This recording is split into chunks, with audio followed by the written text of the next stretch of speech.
श्री सद्गुरु देवाय नमः।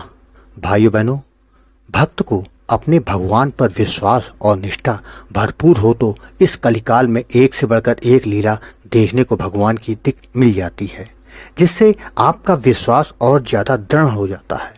आज आपको राधा रानी के चमत्कार की एक सच्ची घटना सुनाने जा रहा हूँ, जिससे आप आज से ही भक्त की ओर अपने कदम को बढ़ा देंगे और आपका भाव मजबूत हो जाएगा। इस कथा को जानने के लिए इस वीडियो को आखिर तक अवश्य देखिएगा। अगर आप ऐसी ही भक्तिपूर्वक कथाएं लगातार सुनना चाहते हैं तो अच्युत प्रभात यूट्यूब चैनल को सब्सक्राइब करके बेल आइकन अवश्य दबा दीजिएगा, जिससे नए वीडियो के नोटिफिकेशन लगातार आपको मिलते रहें। यह घटना वर्ष 2019 की है। विक्रम रस्तोगी आगरा के रहने वाले हैं और वह एक प्राइवेट कंपनी में कैशियर के पद पर कार्य करते हैं। वह काफ़ी ईमानदार व्यक्ति हैं। उनके कार्य की प्रशंसा सभी किया करते हैं। उनके परिवार में उनकी पत्नी एवं 2 बेटे हैं, जिसमें बड़ा बेटा इंजीनियरिंग के आखिरी वर्ष का छात्र है, जबकि छोटा बेटा स्नातक का छात्र है। उनके पास कोई अतिरिक्त आय नहीं थी। जो वेतन से मिलता उसी से उनका गुजारा चल रहा था। विक्रम जी को राधा रानी से बहुत प्रेम था। उनको जब भी समय मिलता तो बरसाना और वृंदावन के दर्शन करने जरूर जाया करते थे। वे कहते थे कि राधा नाम में बड़ी शक्ति है, वह कभी भी मुझे निराश नहीं करती। उनके राधा नाम के जप से मेरा हर कार्य हो जाता है। उनको बचपन से ही भक्ति का पाठ उनके माता पिता से मिला था। एक बार की बात है, उनको अपने कार्यालय का कुछ पैसा बैंक में जमा करना था। वह अपने एक साथी को साथ लेकर अपनी मोटरसाइकिल से बैंक की तरफ जा रहे थे। जब वह बैंक से मात्र 1 किलोमीटर की दूरी पर थे, तभी पीछे से आ रही एक कार ने उनको टक्कर मार दी और कार चालक गाड़ी चलाकर भाग गया।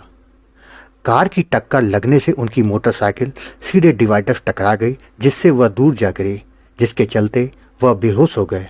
जिससे उनके हाथ में पैसे वाला बैग था, वो छिटक कर दूर जा गिरा। वहीं उनका साथी गाड़ी के साथ ही बीच सड़क पर जा गिरा। दुर्घटना हो जाने के कारण वहां काफ़ी लोग एकत्र हो गए। इसी दौरान किसी ने पुलिस को इस दुर्घटना की सूचना दे दी। थोड़ी देर में पुलिस भी वहां आ गई। तब तक विक्रम को होश आ चुका था।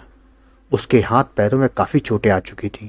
वह किसी तरह उठकर अपने साथी के पास पहुंचा। उनके साथी का सिर फट चुका था। पुलिस वालों ने दोनों को उठाकर पास के अस्पताल में भर्ती करा दिया। अस्पताल में उनका इलाज शुरू हो गया। समय पर सही इलाज मिल जाने से अगले दिन उन दोनों की हालत में काफ़ी सुधार होने लगा। डॉक्टर ने कहा, अगर आप लोग घर जाना चाहते हैं तो जा सकते हैं। दवा समय पर लेते रहिएगा। अगर कोई तकलीफ हो तो आकर दिखा दीजिएगा। दोनों के घर वाले भी आ चुके थे और उनको अपने साथ घर ले गए। घर आकर वह आराम करने लगे। शाम को विक्रम को पैसे वाले बैग की याद आई। वह बहुत परेशान हो गए कि अगर पैसा ना मिला तो मुझे सब पैसा भरना पड़ेगा, मुझ पर चोरी का इल्जाम लग जाएगा, मैं क्या करूं? विक्रम अपनी किशोरी जी को याद करके रोने लगे।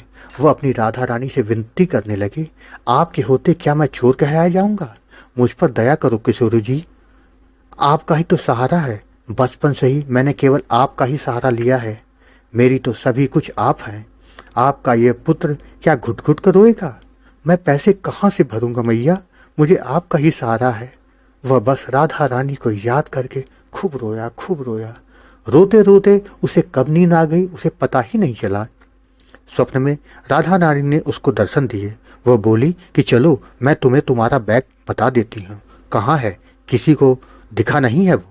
वह राधा रानी के साथ जिस जगह दुर्घटना हुई थी वहाँ पहुँचा तो उसने देखा कि उसका बैग पत्तियों के ढेर के नीचे पड़ा हुआ है। तभी उसकी नींद टूट गई। उसने अपनी राधा रानी की जय जयकार किया और सुबह तड़के अपने बेटे के साथ वहीं पहुंचा जहां राधा रानी ले गई थी। उसने टूटे पत्तियों के ढेर से वो बैग निकाला और खोल कर देखा तो पूरे पैसे उसमें थे। विक्रम खुशी खुशी घर आ गया। राधा रानी के नाम का जयकारा करने लगा।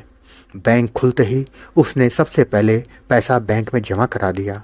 उसके बाद कार्यालय से अवकाश लेकर परिवार के साथ बरसाना और वृंदावन जाने की तैयारी करने लगा। उसकी पत्नी ने कहा कि पहले आप पूरी तरह से ठीक हो जाएं तो चलते हैं। तो उसने कहा कि राधा रानी, जब मुझ पापी के लिए यहाँ आ सकती है, तो क्या मैं चोट के रहते उनके पास ना जाऊँ? मैं अवश्य जाऊँगा। जिस वो चोट का ध्यान वो खुद रखेंगे। विक्रम ने फिर वहाँ जाकर दर्शन किए। राधा रानी को उसने फूल प्रसादी के साथ अपने भावपूर्ण अश्रु भी चढ़ा दिए। भाइयों बहनों, सारा खेल केवल भाव का है। अगर आपका भाव शुद्ध है और विश्वास पक्का, तो मानिए भगवान आपके पास हैं, दूर नहीं। यह सच्ची कथा यदि आपको अच्छी लगी हो तो कृपया इसे औरों को भी शेयर करें, ताकि ज़्यादा से ज़्यादा लोगों को भगवान के प्रति जो उनकी आस्था है वह और ज़्यादा मजबूत हो सके। धन्यवाद।